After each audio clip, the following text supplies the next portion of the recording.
Hello everyone! Welcome back here on my channel. This is me once again, Teacher Jinjin, your virtual teacher here on YouTube. Kung bago ka pa lang sa channel na ito, gumagawa ako ng mga Tagalog tutorial videos mula grade 7 hanggang grade 11. Kung interesado ka, please like, subscribe at i-click mo na rin ang notification bell para ma-notify ka kapag may bago akong upload na video. Magandang araw mga minamahal kong grade 10 students. Sa video na ito ay i-guide ko kayo dito sa inyong learning task number 2. Find the roots of the following polynomial equations given one of the roots on the right side. So, maghahanap tayo ng roots ng polynomial equation. Meron na siyang given na roots. Tapos, maghahanap pa tayo ng iba pa niyang roots. Ang gagamitin nating method ay by synthetic division. At pwede rin natin gamitin yung factoring polynomials. Pag i-combine natin yung mga concepts na yon. Okay? Number 1, x cubed minus x squared minus x plus 1 is equal to 0 and x equals 1. Gamitin natin yung synthetic division. Since given na yung x, so hindi na natin pabalitan. So, maglagay tayo ng 1 dito. And then, kunin natin yung mga coefficients. Tingnan muna natin kung kumpleto ba yung terms. So, 3, 2, 1. Then, constant. Kumpleto naman. Isulat na lang natin yung coefficients. Positive 1. Next is negative 1. Next is negative 1 and positive 1.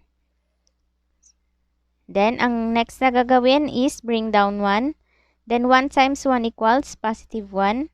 Negative 1 plus 1 equals 0. 0 times 1 equals 0. Negative 1 plus 0 equals negative 1. Negative 1 times 1 equals negative 1. 1 plus negative 1 is equal to 0. By remainder theorem, kapag 0 yung remainder, ibig sabihin, x equals 1 is a root of this polynomial equation. Ngayon, ano yung final answer nito? Babawasan lang natin ng isa yung exponent nito. So, magiging x squared, and then 0x na, so wag na nating ilagay, minus 1. Okay. So, ito na yung bago nating polynomial equation. Ngayon, tingnan nyo muna kung factorable pa siya or not. Diba ito ay factorable pa by difference of 2 squares? Special product, ano yung difference of 2 squares? X square minus 1. Kapag perfect square ito at perfect square ito, then we can factor it as sum and difference. X plus x minus. Get the square root of 1, that is 1. So, x plus 1 times x minus 1. Ito yung factor nito. Okay? And then, idagdag na natin yung x equals 1. Kasi ito, ang katumbas niya is x minus 1. So, magiging tatlo na yung factors natin. Pero pwede natin itong isulat as x minus 1 squared and then x plus 1. Ito. So, ano yung mga roots natin? Ang mga roots natin ay positive 1. Meron tayong dalawang x minus 1. So, that is equal to 1 multiplicity 2. And then, yung x plus 1, pag in-equate natin sa 0, magiging x equals negative 1. So, yung isang root natin is negative 1. Okay? Nasundan nyo ba? Next, number 2. Medyo mahaba-haba to. We have 3x raised to 4 plus 2x cubed minus 13x squared minus 8x plus 4 is equal to 0. Ang root na given ay x is equal to negative 2. Ibig sabihin, factor niya yung x plus 2. Bakit x plus 2? Kapag transpose mo to sa kabila, magiging positive. Okay? So, ito yung original na equation nito. I-solve natin by synthetic division. So, that is negative 2. And then, kopyahin yung mga coefficients. That is 3, positive 2, negative 13, negative 8, and positive 4. So, wala namang missing terms, kaya hindi tayo mag-i-insert ng 0. And then, bring down positive 3. 3 times negative 2 equals negative 6. 2 plus negative 6 equals negative 4. Negative 4 times negative 2 equals positive 8. Negative 13 plus 8 equals negative 5. Negative 5 times negative 2 equals positive 10. Negative 8 plus 10 equals positive 2. And 2 times negative 2 equals negative 4. 4 minus 4 is equal to 0. So, factor nga niya yung x plus 2 kasi 0 yung remainder. Ngayon, ano yung final answer nito? That is 3x raised to 3 minus 4x squared minus 5x plus 2. Ito yung tinatawag natin na first depressed equation. Ito. Ngayon, kunin natin yung second depressed equation para mas ma-simplify natin. So, para magawa natin yon, kokopyahin natin yung coefficient nito. That is 3, negative 4, negative 5, positive 2. Ano ba yung mga factors ni positive 2? Diba, positive, negative 1, at pwede ring positive, negative 2. Ngayon, pwede kayong mamili dito. Mag-trial and error tayo mga anak kasi talagang mahaba siya. So, itatry ko si negative 1. Tingnan natin kung factor niya ba si negative 1 or roots niya ba si negative 1. So, bring down positive 3. 3 times negative 1 equals negative 3. Negative 4 plus negative 3 equals negative 7. Negative 7 times negative 1 equals positive 7. Negative 5 plus 7 equals positive 2. 2 times negative 1 equals negative 2. And 2 minus 2 is equal to 0. So, ang galing, di ba? Ibig sabihin, factor niya din si x plus 1. Katulad nga dito, kapag binalik mo ito sa original equation niya, magiging x plus 1. Halimbawa, inequate natin sa 0, x is equal to negative 1. Ito yung roots niya, ito yon. Kaya, pag binalik mo siya sa original niya, magiging x plus 1. Naiintindihan nyo ba? Kaya ang factors niya na ay x plus 2 times x plus 1. So, kailangan pa natin ng dalawa. Ngayon, ano yung quotient natin? That is 3x squared minus 7x plus 2. Ngayon, tingnan ninyo kung factorable na ito. Factorable na ba? Pwede na nating i-factor to by AC method. So, yung AC method, multiply lang natin yung first term or yung value ng A, 3 times yung value ng C, that is 2, equals 6. So, mag-isip tayo ng factors ni 6 na kapag inad natin magiging negative 7. That is negative 6 times negative 1. O, diba? Negative 1 times negative 6 equals positive 6. Negative 6 plus negative 1 equals negative 7. Okay? Ngayon, kopyahin lang natin yung first term. Tapos, isisingit natin ito. Isisingit natin si negative 6. Then, nagdagan lang ng x. And then, si negative 1. Then, lagyan ng x. Then, kopyahin yung positive 2. Parang in-expand lang natin itong nasa middle term. Negative 6x minus 1x equals negative 7x. Ngayon, pwede na natin siyang i-factor by grouping na itinuro ko na sa mga nakaraang video. Pag factoring by grouping, magpa-factor tayo by GCF. So, ano ang GCF ni 3x squared minus 6x? That is 3x. So, ilalabas natin si 3x. Ang matitira na lang sa loob ay negative 3x squared divided by 3x equals x. Negative 6x divided by 3x equals negative 2. And then, ano naman ang factors ni negative 1x at 2? Lalabas natin si negative 1. So, ang matitira na lang ay negative 1x divided by negative 1 equals x. Positive 2 divided by negative 1 equals negative 2. Alright. So, pareho na yung x minus 2 na dalawa. Pwede na natin yang pagsamahin sa iisang parenthesis. And then, yung mga remaining na 3x tsaka negative 1, pagsamahin natin. So, 3x minus 1. So, ito na yung factor nito. Para makuha natin yung roots, equate lang natin sa 0. Unahin natin to. X minus 2 is equal to 0. Transpose natin, magiging positive 2. So, x equals 2. Next, ito naman, 3x minus 1 equals 0. Transpose natin si negative 1, magiging positive 1. Then, para makuha si x, I-divide natin by 3, both sides, para makancel ito. So, ang x na natin is equal to 1 over 3. Okay, so yun ang ating mga roots. So, ang first root natin ay x equals 2. Ang ibig sabihin kasi niyan mga anak, ito, factor niya yung x plus 2 times ito, x plus 1 times ito, x minus 2 times 3x minus 1. Okay? Ngayon, ang mga roots natin is, ito yung nauna, x is equal to negative 2. Pangalawa naman ay x equals negative 1. Ang pangatlo naman ay x equals positive 2.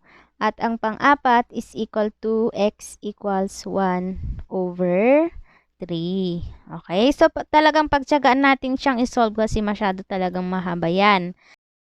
Okay, next naman tayo mga anak. Meron tayong x raised to 4 minus 2x cubed minus 3x squared plus 4x plus 4. At ang isa nating root ay x equals 2.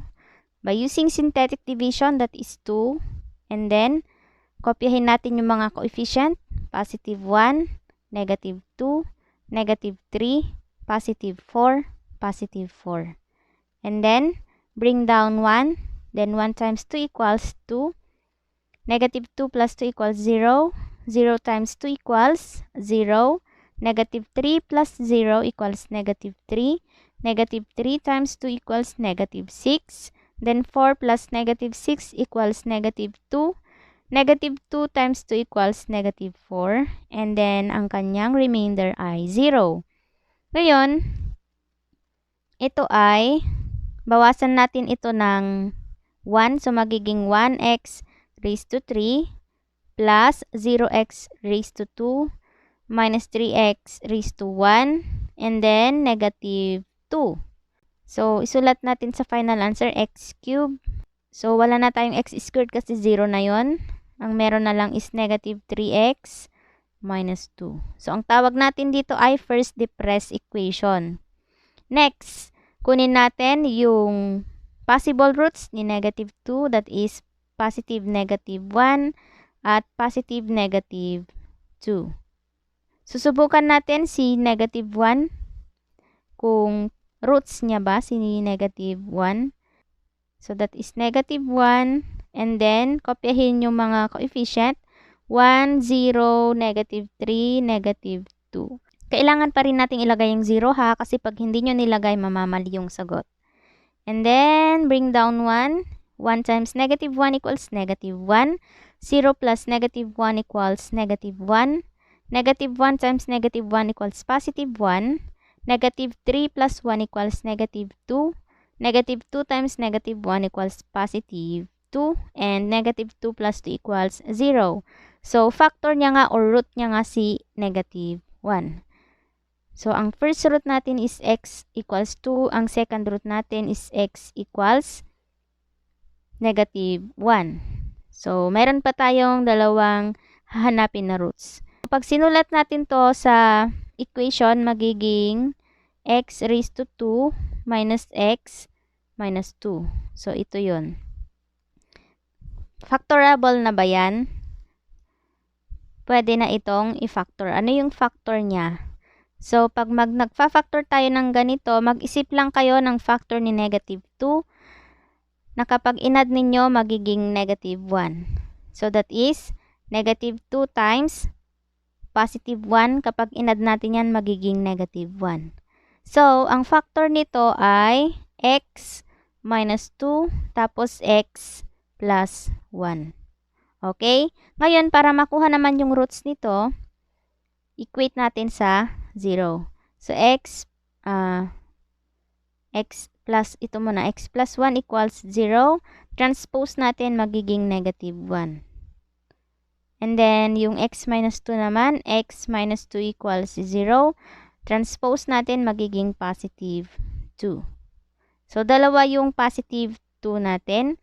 Meaning, ang mga roots natin ay 2 multiplicity 2. Kasi dalawa yung 2 natin.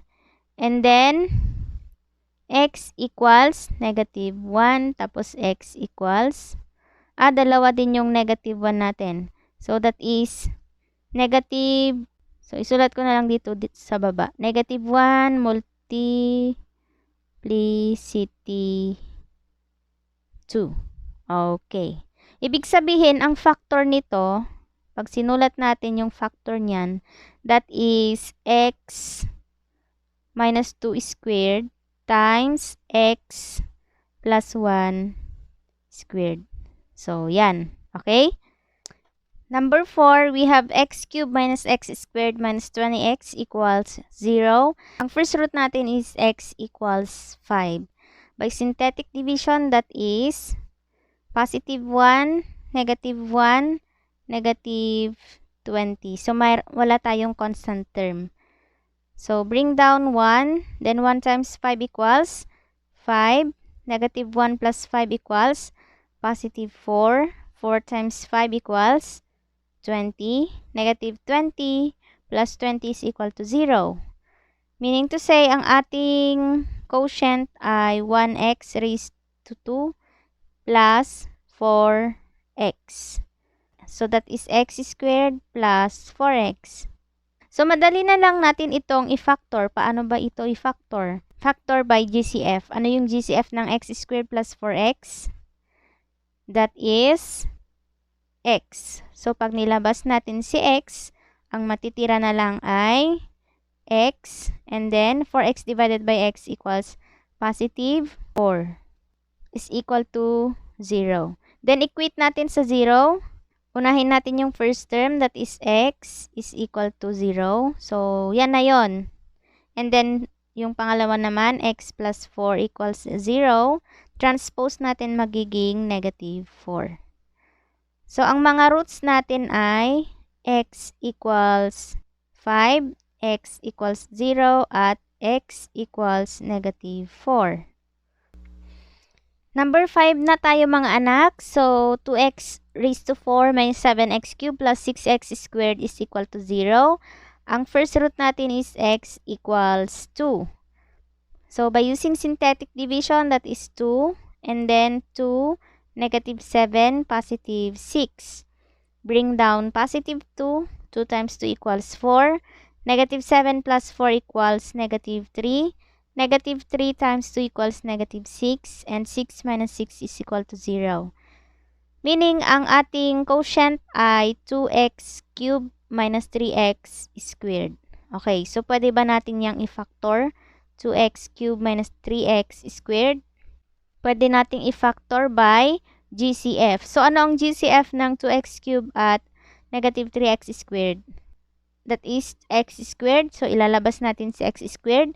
And then, 2x cubed divided by x squared equals 2x. And then, negative 3x squared divided by x squared equals negative 3. Okay, so ito yung factor nito. Meaning, ang ating equation, pag in-expand kasi natin to magiging x times 2x minus 3. So, meron tayong dalawang x. Then, get the roots. So, that is x equals 0. So, ito yung second na roots na dalawa. And then, next is 2x minus 3 is equal to 0. Transpose natin si negative 3 magiging positive 3. And then, para makuha yung x, i-divide natin by 2 both sides para makancel yan. And x equals 3 over 2. Okay? So, ito yung yung mga roots natin. That is x equals 2. And then, dalawang 0. Meaning, 0 multiplicity 2. Kasi dalawang 0. And then, x equals 3 over 2. So, meron tayong 4 na roots. Okay? Kung nakatulong ito sa inyong mga anak, please comment down below at i-like nyo na rin ang video na to. Once again, stay home, stay safe, stay healthy at mag-aral lang mabuti. God bless you all and goodbye!